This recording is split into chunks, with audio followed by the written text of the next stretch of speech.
천국의 정표 다니엘과 요한계시록입니다. 천년의 지상 천국, 메시아의 천년 왕국. 오늘은 전체 시리즈 영상 17번째입니다. 이번 시간에도 지난 시간에 이어서 선지자들이 전한 예언 중에서 스가랴의 예언을 두 번째로 살펴보려고 합니다. 지난 시간에는 스가랴의 예언을 통해서 이스라엘 백성들이 민족적으로 주님 앞에 회개 운동으로 주님 앞에 돌아오는 시기가 있음을 살펴보았습니다. 이번 영상에서는 스가랴의 두 번째 영상에서는 세계를 주도하는 민족 유대인입니다. 이스라엘입니다. 천년왕국에서 세계를 주도하는 이스라엘 민족, 그리고 유대인의 전성기, 이제 천년왕국이 되면, 메시아왕국이 되면 유대인의 전성기가 온다라고 기록을 하고 있습니다. 그래서 이 부분에 대해서 오늘은 살펴보려고 합니다. 천국의 정표 다니엘과 요한계시록 책이 출간이 되어 있습니다. 관심 있는 분들은 더보기란을 참조하시면 되겠습니다. 지금은 전 세계가 반유대 정서가 강합니다. 그래서 많은 나라들이 유대 민족 이스라엘을 배척하고 있죠. 그러나 역사 속에서 성경의 역사 속에서 이스라엘 민족을 유대 민족을 부러워하던 시대가 있었습니다. 그때가 어느 때냐? 에스더 왕비 시대였죠. 그때 에스더 왕비가 에스더와 모르드게가 그 하만의 그 계략을 물리치고 승리하고 이제 모르드게가 이제 높은 지위에 올라가고 할 때에 본토에 있는 많은 사람들이 유다인들을 부러워하고 두려워하고 그래서 그 유다인 되는 자가 많았던 그런 시대가 있었음을 우리는 에스더서를 통해서 볼 수 있죠. 그러나 이제 이것이 그 이방 나라에서 있었던 이스라엘의 역사의 한 부분이 아니라 이제는 전 세계가 유대인이라고 하는 이름 하나만으로 그 이유 하나만으로 이 세상에서는 유대인 핍박사를 보면 유대인이라고 하는 이유 하나만으로 죽어가야 했던 그 슬픈 민족이 이제는 유대인이라고 하는 이름 하나만으로 전 세계가 부러워하는 그러한 시대가 올 것이라는 것을 스가랴는 예언을 하고 있습니다. 그래서 스가랴에서 세계가 부러워하는 세계가 부러워하는 유대 민족이라는 것을 기록하고 있습니다.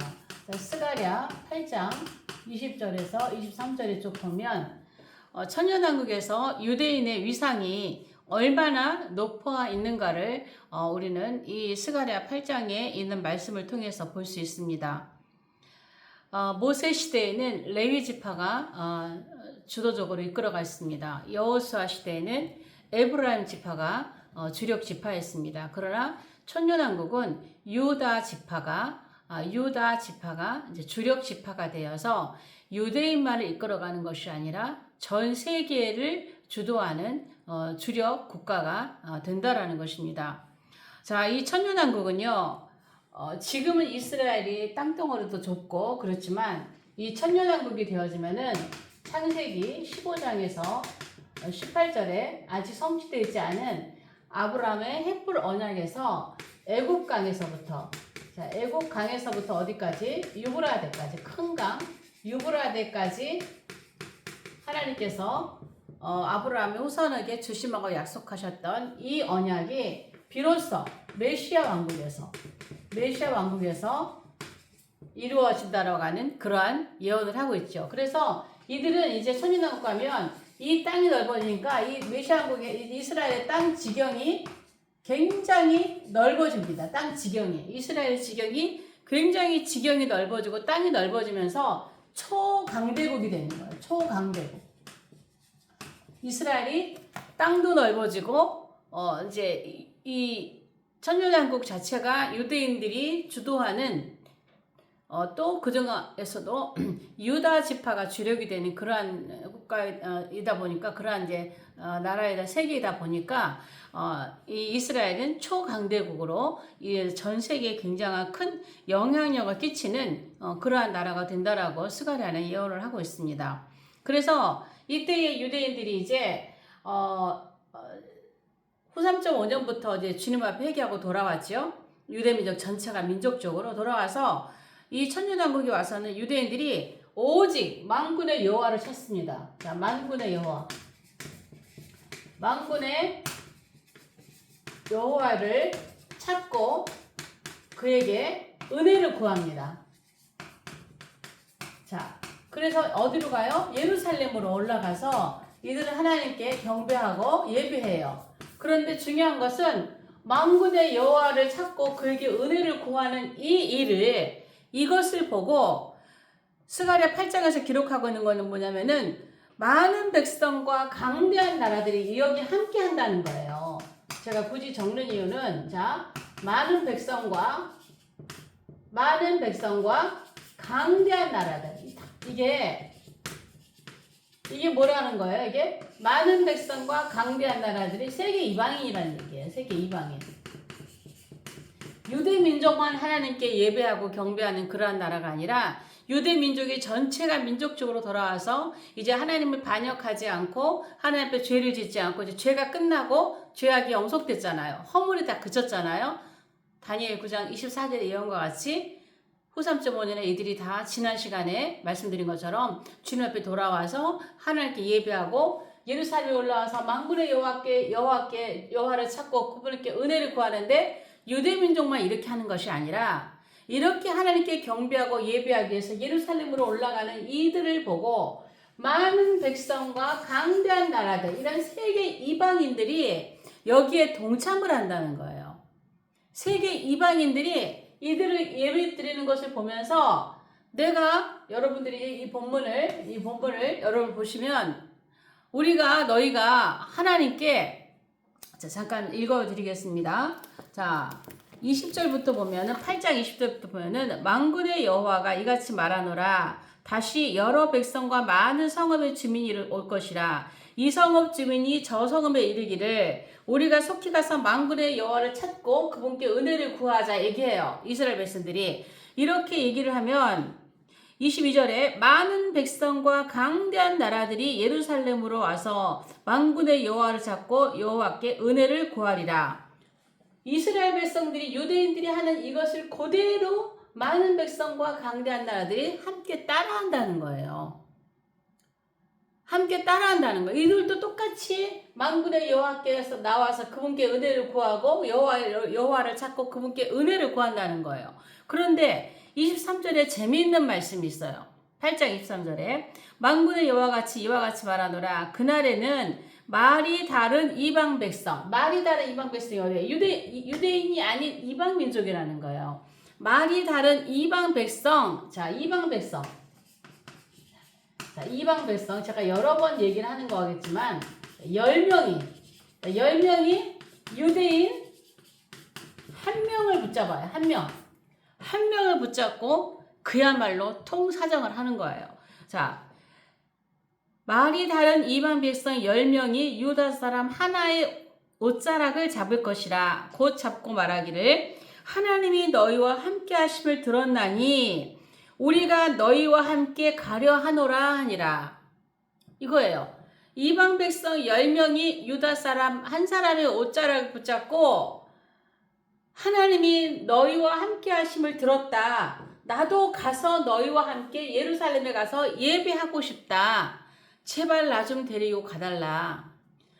지금 우리가 사는 세상은 전도를 하면 정말 전도가 힘든 세상이죠. 예수 믿읍시다. 교회 나갑시다. 아무래도 사람들이 이렇게 안 따라오잖아요. 근데 보세요. 천년왕국 가면 상황이 이렇게 바뀌어요. 이스라엘 백성들이 예루살렘에 올라가면서 여호와께 은혜를 찾고 여호와를 구하고 그분께 은혜를 찾겠다고, 은혜를 구하겠다고, 여호와를 찾고 은혜를 구하겠다고 이렇게 나가면 하나님께서 너희와 함께 하시면 우리가 안다. 그러니 나도 가서 너희와 함께 예루살렘에 가서 예배 드릴 수 있게 달라. 나를 좀 제발 데리고 가달라. 이런 현상이 일어난다는 거예요. 이방 백성 10명이 유다 사람 한 사람의 옷을 붙잡고 사정을 하는 거예요. 나도 가서 여호와를 찾고 은혜를 구하고 싶다. 너희와 하나님이 함께 하심을 우리가 알았나니 우리도 함께 가서 예배하게 달라고 사정하는 거예요. 사정.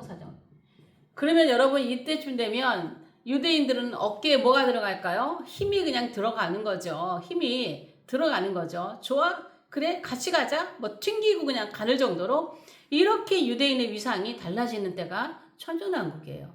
그래서 많은 백성 강대한 나라들 이방인들이 이스라엘 백성들과 함께 손에 손을 잡고 예루살렘에 올라가서 여호와께 은혜를 구하고 여호와를 찾고 예배하는 그러한 시대가 어디예요? 천년왕국이라는 거예요. 그래서 이렇게 세계 이방인들을 그래서 이때 자 세계 이방인들이 세계 만방이 여호와께 경배하는 나라예요. 세계 만방이 여호와께 경배하는 거예요. 어디에서? 예루살렘에서. 그래서 세계 단일 종교라는 얘기가 나와요. 세계 단일 종교. 세계 단일 종교. 세계 단일 국가. 메시아께서 통치하시 이런 나라. 오직 예배 하나님께만 예배하는. 여기는요 안티가 없어요. 다른 이방 종교가 없어요. 오로지 예루살렘에 올라와서 하나님께 예배하는 이러한 시대예요. 그래서 유대 민족이 전 세계를 주도하는 민족이 되는 거예요. 유대인의 전성기가 되는 거예요.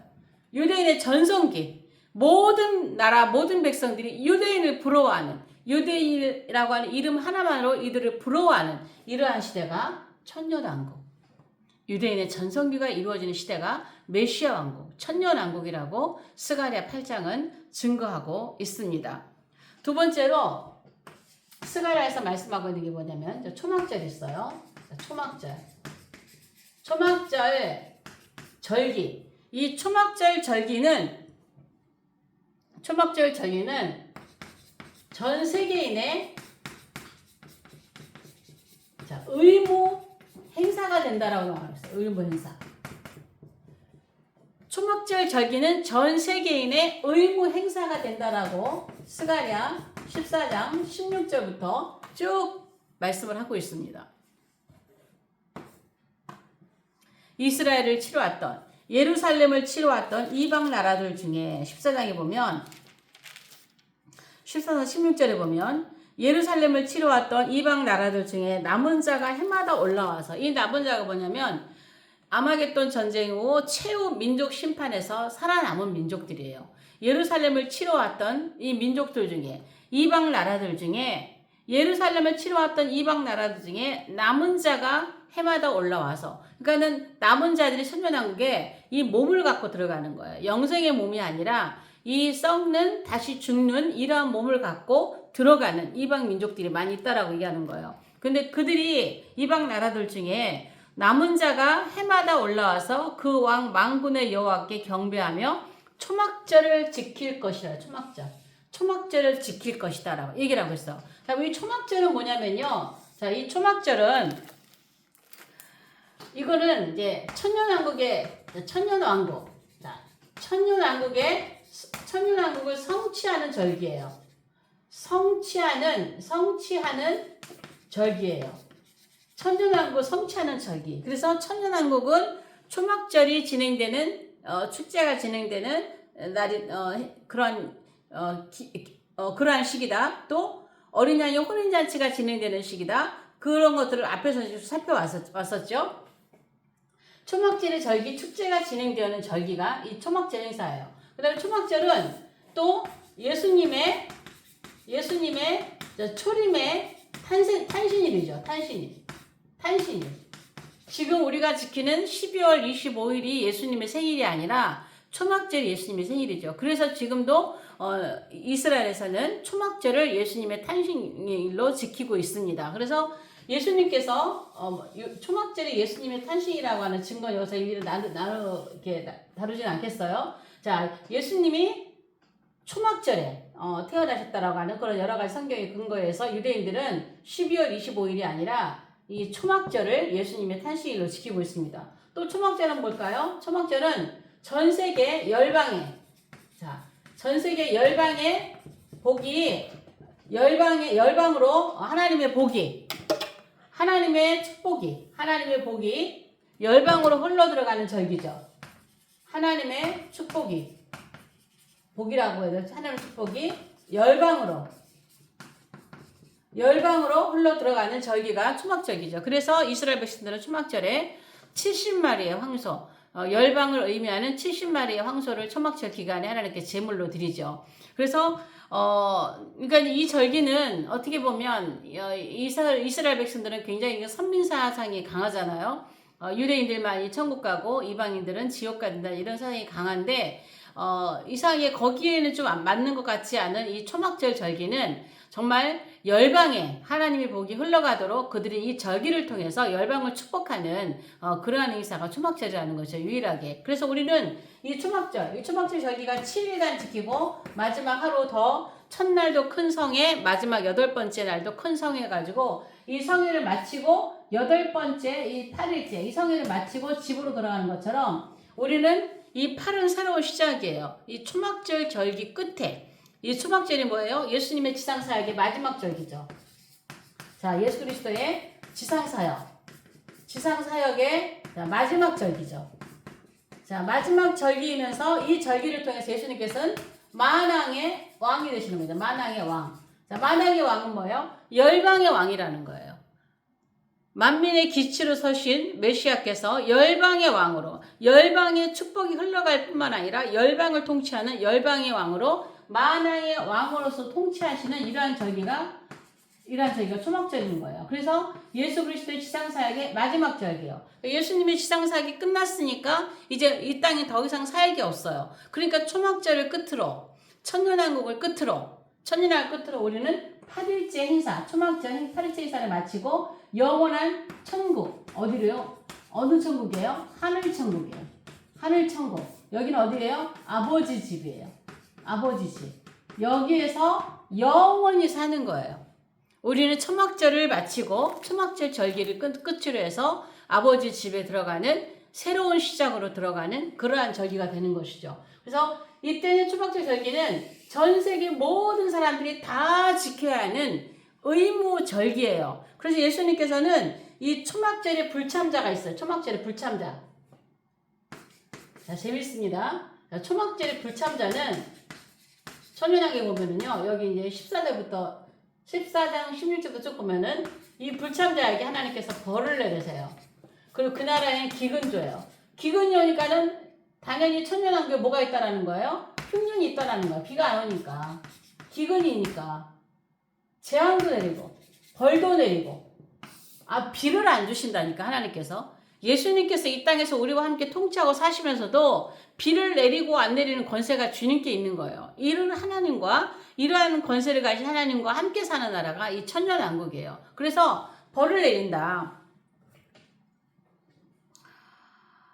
17절에 보면 땅에 있는 족속들 중에 그 왕 만군의 여호와께 경배하러 예루살렘에 올라오지 아니하는 자들에게는 비를 내리지 아니할 것인지 그랬어요. 그 천년왕국은 이 땅이에요. 농사도 짓고 사람들이 사는 이 땅이에요. 결혼하고 아이 낳고 죄도 있고 뭐 여러 가지가 있는. 왜? 벌도 내리고 재앙도 있잖아요. 이런 것이 있는 것이기 때문에 천년왕국은 물질세계라는 걸 기억하셔야 돼요. 그래서 이 땅에 기근도 있을 수 있어요. 그래서 예수님께서 이 땅에 벌을 내린다는 거예요. 18절에는 올라오지 않은 자 이방 나라들의 사람을 치시는 재앙을 그에게 내리실 것이라. 재앙도 내린다고 이야기했잖아. 재앙도 내린다고.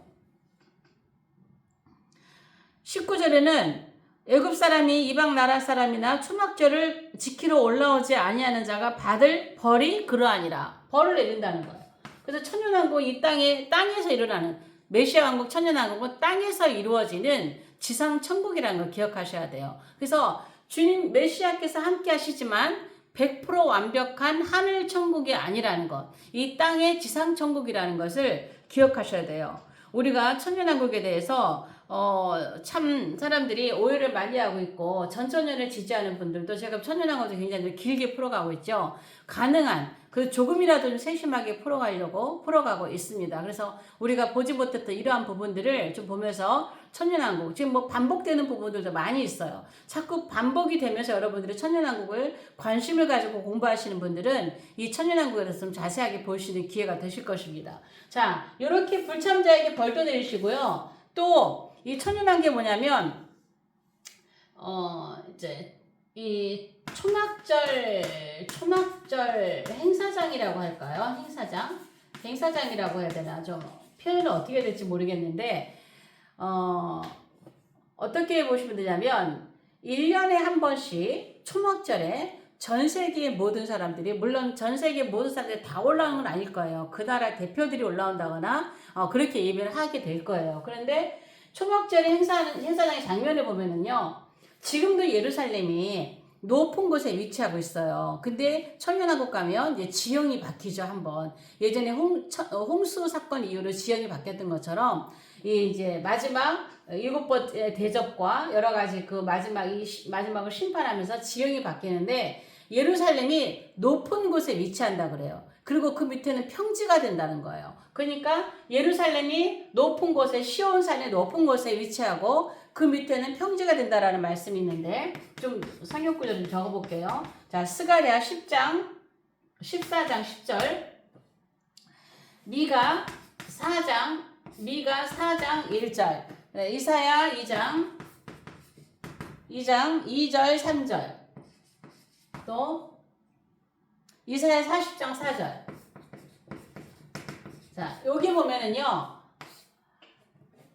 예루살렘 여호와의 전이 산꼭대기에 이제 높은 곳에 위치하고 그 밑에는 평지가 된다라는 거예요. 그래서 이 평지가 되니까 많은 사람들이 와서 한꺼번에 와서 예배를 드릴 수 있는 그러한 장소가 되어진다라는 것이죠. 여러분 잘 알듯이 지금 우리가 시내산으로 알고 있는 그 이스라엘의 갈대의 시내산으로 알고 있는, 거기가 진짜 시내산이 아니라는 걸 알고 계시죠? 그 밑에는 이스라엘의 60만 대군이 텐트를 치시는 장소가 되지 않는다는 거예요. 그러나 지금 사우디아라비아에 있는 그 시내산, 거기는 그러한 것이 가능하고 그런 흔적들이 아직 남아있다는 것이죠. 그런 것처럼 많은 사람들이 모여서 예배를 드릴 수 있는 그러한 장소가 이제는 이렇게 초막절에 이러한 장면들을 보여주는 거예요. 천년왕국은 예루살렘이 높은 곳에 위치하고, 그 다음에 지형이 굉장히 넓어지고, 밑에는 평지가 더 큰 평지가 되어서 전 세계 많은 사람들이 올라와서 초막절 행사를, 초막절 절기를 지킬 수 있는 그러한 환경들이 되어진다라는 것이 이러한 여러 가지 말씀들을 통해서 우리는 볼 수가 있습니다. 그래서 우리는 제가 아무리 천년왕국을 길게 다루어도 우리가 천년왕국을 어떻게 다 알 수 있겠어요. 그러나 우리가 성경 여기저기에 있는 기록되어 있는 말씀들을 찾아보면서 천년왕국을 그림을 이렇게 그려보고 천년왕국을 우리가 이렇게 상상할 수, 이렇게 예측할 수 있는, 천년왕국은 이러한 세상이구나, 이러한 시대이구나, 이러한 모습이구나, 이런 것을 볼 수 있게 되는 것이죠. 오늘 영상은 여기까지 하겠습니다. 영상 유익하시면 좋아요, 구독, 또 댓글 응원해 주시면 감사하겠습니다. 다음 영상에서 뵙겠습니다.